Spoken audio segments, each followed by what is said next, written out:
What is good? It is Thread Guy, and we're live here in Bucharest, Romania, with a very special guest.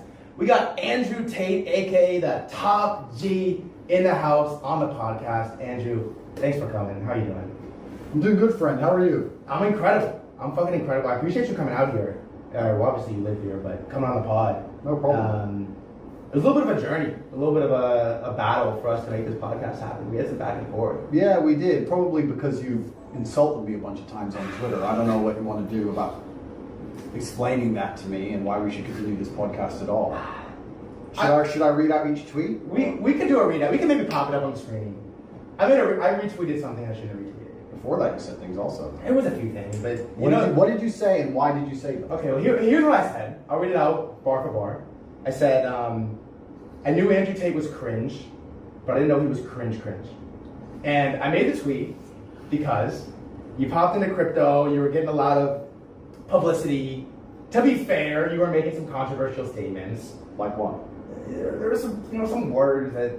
Like what? What word? There was a few words that maybe... Say it. I'll give you the pass. Say it. There was a few words that maybe could have been left out. Say it. If we objectively looked at it, you could have kept a few words out. I had to stand up for the crypto Twitter people, and...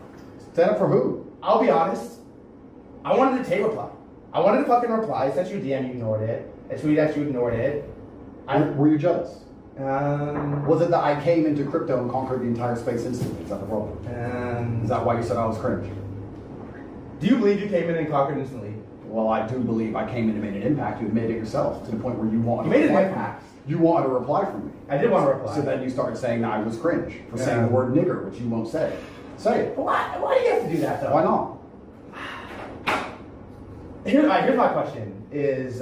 Did you mean what you said? What part? That I was cringe. Because if you meant what I said and I'm cringe, then we shouldn't be doing a podcast at all. I can just leave and you can film the empty hotel room. I said it because I wanted to reply. It worked. Let me ask you this, though. Did you mean what you said? No, I wanted to reply. I got the replies. So you didn't mean what you said? I meant what I said to the extent that I wanted to reply, in which it worked. No, you were trying to bait me into a reply. That's one thing. It did work. I don't think it did work. I didn't reply to that tweet. Well, I didn't even see it until I agreed to this podcast. We did get somebody, here. and then somebody showed it to me. Well, so I'm asking you if you meant what you said. It's a yes or no question. I believe I meant it to the extent in which I wanted to reply, in which it worked. Here's my question. That's the ultimate cop-out. And stop telling me it worked. If you say that one more time, this is over. Stop saying it worked. I did not reply to that tweet. I was unaware of that tweet until I already agreed to this podcast, which you refused to pay my fee because you couldn't afford it. I said I would do it for free. Don't interrupt me. Now I'm sitting here, and someone showed me a bunch of tweets where you insulted me. So I'm asking you if you meant them. It's a yes or no question. If the answer is no, then say no. If the answer is yes, then say yes. Well, there was a singular tweet, and the answer was no. It was a rage bait. We got the reply. Here's my question for you, though. You didn't get a reply. Why do you keep saying that? Well, I didn't get a reply to the specific tweet, but there was a dialogue was initiated. Here's my question: is obviously you say a lot of controversial things. You come on here and say a word that I have to, I have to bleep that out, right? Like I can't leave it on the podcast. What nigger?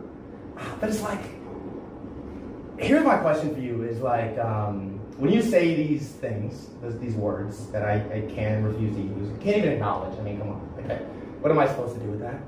Do you think that you gain more in shock value than you lose in people being like, yeah, I can't fucking engage with this guy? Do you think I do it for shock value? Is that why you think I do it? I'm still living inside the matrix. You're still obsessed with the code. Did I say that? No, but why else would I be doing it? You gave me... Well, why do you do it? That's a far more intelligent question. Okay. You gave me a false dichotomy to choose between. You said I'm either doing it for shock value, you're assuming, and you're saying then I'm losing X amount of fans because people can't associate with me. But who says I'm doing it for shock value at all? I didn't say it, but there definitely are fans being lost. So one of the two parts of this statement were true. Are there?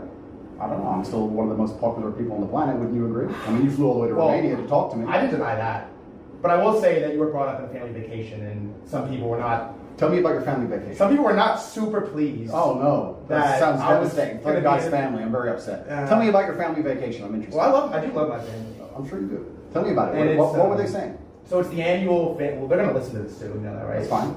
So if you want to shout out like Auntie May or Aunt Julie, you can. I have nothing bad to say about your family. Okay. I don't just insult people I don't know. I think that'd be very immature. I think it would actually hold you back from many opportunities in life because most people in my position after seeing something like that aimed at them, or seeing somebody, a nobody with a very few number of followers, insulting them, and then coming over here trying to do an interview. Define a low number of followers. Well, I'm just explaining to you that most people would decline the opportunity, or they walk away from it instantly. So you hold yourself back with these kind of comments, and you also nearly lost all of this entire opportunity. I did almost lose it a couple times. I can't help myself sometimes. Well, can I be honest with you? You should be smart. Can I be honest with you? Like, it's a tough thing for me because I just fire. I don't really think. I just fire. It's a double-edged sword. Because oftentimes it works. I fire, I say some shit, we get here. And then oftentimes I fire, I say something I shouldn't say, and then we almost lose getting here. Do you think you gain more in shock value than you lose from the fans and the very important people that you alienate? Well, clearly. You should be more careful in general. That's life advice for you. Yeah. You know, most people would just decline talking to you, absolutely. So let me ask you this, genuinely, because I do appreciate you coming on, genuinely. You have a fee, it's expensive, people pay it, I didn't have to pay it. Why did you come on this podcast? Well, I thought it would be nice to introduce myself to the crypto world. Of course, they already know who I am. Of course. There's some people who convinced me it was a good idea. There's some people who really? said you should talk to him. Yeah. I said I'm very busy. So I have people. I'm not sure I should. Yeah. But here I am. Then I was shown all of your stupid tweets, and then I saw you retweet more stupid things. And then I'll be honest with you, my impression that I built of you in my head is that you're just a kid who doesn't really understand the world very well. What do you think now? You don't really know me yet. I'll re-ask it at the end. And then I thought, well, he's already here. I'll go talk to him. If he annoys me, I'll just leave. So here I am. Well, I appreciate you coming on. No problem. I'll say this. You have a very respectful team, and you were very respectful of me too. I think you should go through life with respect. Yeah. I think one of the biggest problems we have in the world today is too many people have just become comfortable with being idiots. You talked about rage bait. Yeah. 99% of streamers are idiots. They're running around insulting and abusing and pranking innocent people and playing stupid games and insulting people they don't know. I don't find any of that funny. I don't think any of that's appealing in any way. When I see these idiot streamers running up to innocent people and scaring them or insulting other people they barely know for views or all of these kind of things, I think it's extremely infantile. And I think that not too long ago in the world, it would get you hurt.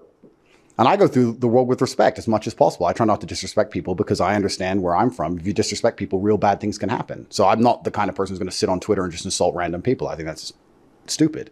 Even if they can't find me, even if they can't get to me, even if they don't have the capability, I think God himself is watching. And I don't think God likes people who do that kind of thing. I think that you pay the price one way or another if you're going to go through life and be that kind of person. You should be respectful to everybody. I'd be respectful right up to the point